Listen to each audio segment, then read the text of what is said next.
Hello everyone, welcome back to Gaga's Farmhouse. I'm back at the farmhouse after driving all over northern Illinois this morning. Well, not all over, but I drove down to Sandwich, which was about 40 minutes away. It's a beautiful drive through the Illinois farmland. And I did a video, it should be up already, taking you on the drive with me. Now, there's probably some bad information in there because I know just enough to be dangerous. I think I kept referring to those buildings as grain silos, and I think they're grain bins. And a silo is the tall, narrow grain storage that you used to see in the old days. And I said a gajillion acres, and it's not a gajillion acres. I did the research, and I'll go into that another day about all the grain and products we produce here in northern Illinois, period. So, imagine my surprise when I got up this morning and I had 2 new subscribers. Yay! So that brings it up to 7, and one of them is my sister. She still counts, but just to be honest, one of them is my sister. So I think I told you if I got a new subscriber, I would have a martini. First of all, I don't think I should be begging for subscribers. I don't think that's a good policy. It should happen organically, as they say. So I might mention, everybody says like, subscribe, ring the bell, whatever. Might do that occasionally, but let's see how the organics of this go. So I have my martini glass ready. It's a little bit early to start drinking, so I will have a martini later to celebrate the new subscribers. And technically I should have 2 martinis, but at my age, I don't think that's a good idea. Excuse me, again, COPD is a thing. So this represents one of my one of the things that I collect, and I love them. So the vintage barware, and this is cut glass or etched glass, which I love. If I see a piece of it, I have to rescue it because I don't know if it's going to end up in a landfill. That would be terrible. This is like really technical work. I don't know how you would do that. But anyway, I'll have the martini later and I'll toast you. Yesterday we did do what I said we might, when I mentioned to a friend that we saw this event and we planned to go. Well, we did go to Whiskey Acres in DeKalb, Illinois. It's a distillery out in the middle of a farm field, literally. You have to go down a country road. It is paved, so it's blacktop. It's Kesslinger blacktop, but it's not marked, so there's no lines in the middle of the road, anything like that. So you're on your own, you know the rules of passing and not passing, so I don't have to tell you. We went there and it was quite lovely. They had a big fire in the fireplace and they have a bar. We haven't been there in years. We haven't been there since they built this new building, and it's just beautiful. So you can use it, you can contact them and use it for events, birthday parties. They have live music, they have events, they have bingo, bottle bingo, where the bingo prize is bottles of bourbon, whiskey, and they have a bar, lovely bartenders. Hi, Jen. She was really excited to hear I had a YouTube channel. I go like, oh, don't get so excited. 5 followers. And I did post a short from there showing the inside of their facility. And I don't know how YouTube It's got to be under a certain number of minutes that YouTube deems that that's a short.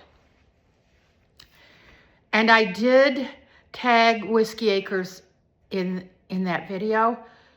And my videos have been getting like 5 to 12 views. Well, the minute I went in there, after I posted this short, I had 284 views. Where did they come from? And I think it must be because I tag Whiskey Acres and then it kind of alerts some of their followers or whatever who check it out. So I don't know. It's a mystery to me. The algorithm is a mystery to me too, because the other day when I mentioned this little excursion, I got bombarded, as I said the other day, with every kind of booze ad. Hundreds of them. I mean, I could be there all day just reading the booze ads. We had a couple drinks. The farmer had an old fashioned. He loves old fashions. They're pretty good. I enjoy them also. And I had a drink that was, I guess, a cold version of an Irish coffee. So it was cold brew espresso, chocolate bitters,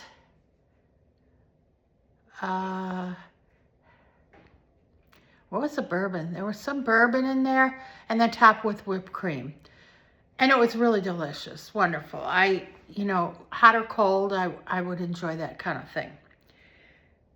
And we left with, we didn't bottle ourselves. That was the thing that they advertised, that you could come and bottle your own whiskey. They had the big barrels right there in the facility and all set up to bottle. They had the empty bottles there and everything.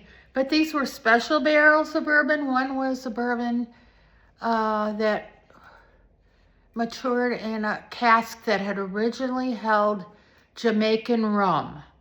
So I guess the idea is that it gives it a different flavor. And then the other barrel was something very special also. And they were $80 and $90 a bottle. So it was a little over our budget. Maybe next time, maybe for a special occasion, we'll go there and bottle a whiskey. And by the way, my barrel of whiskey at Maker's Mark that has my name on it, I don't think I should be in any hurry to follow it, because it's going to take 8 years to go through the barrel house.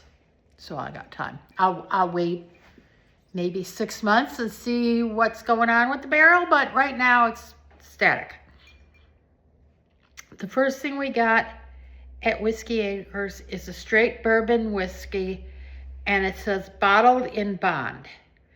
I don't quite know what that means, but here it is. I'll tell you, we did a tasting with some friends of ours in Arkansas, and Whiskey Acres came up at the top, up with some very expensive bougie whiskeys. And this says estate distilled, estate grown. Now what that means is they grow their own grains, and they make their whiskey with their own grains. They don't buy, if the bottle says estate owned, that means they don't buy grain from anywhere else. They use their own grain and they use their own water. Now they may have some whiskey there that's specialty whiskeys that they buy the grain from elsewhere, but this one is estate grown. They have some unusual whiskeys. The bartender gave us a little tasting of a couple of them. I forget what the one was, but the other one was made from sweet corn, and that was delicious. And then they have something called Bloody Butcher corn, and some others. I can't remember them all, but you can go to their website, whiskeyacres.com, check it out, and check out their special events coming up. They do not serve food there, but they regularly have food trucks. So you can get a meal, have a drink, whatever. The other thing I got, which is my favorite, oh boy, I gotta watch how I drink this, is bourbon cream. See there? It's all backwards, but it says bourbon cream. This is also estate grown, so all their own grain is in this. This is maple bourbon cream. So this is bourbon mixed with cream. It's kind of like a Bailey's. Absolutely delicious, delicious after dinner, delicious in coffee. You do have to refrigerate it after it's opened. Ask me how I know, because I didn't do that, and I wasted a whole half of a bottle one time. And that's kind of about it for today. You see behind me, I've got a fire going. We're trying to stay warm. I've got my Afghan that I crocheted a couple years ago. And we're just, me and the puppy, the husband's out, and me and the puppy are trying to stay warm. This is a senior citizen Lazy A version of a fireplace. It was here when we bought the house, so, you know, we've had wood-burning fireplaces. In the 70s, I had that conical metal, real modern-looking fireplace. That was gas. This one is gas also. But you see this on the wall here? This is a sealed system, a gas sealed system. This is all sealed up, vents to the outside, and to turn it on, we flip the switch on the wall. How lazy is that? But I'm happy not to be shoveling ashes out of the fireplace. Thanks everyone for joining me. I'll be having a martini tonight. You can have one too and join me. Thanks to the two, excuse me. Thanks to the 2 people who subscribe to my channel. Thank you.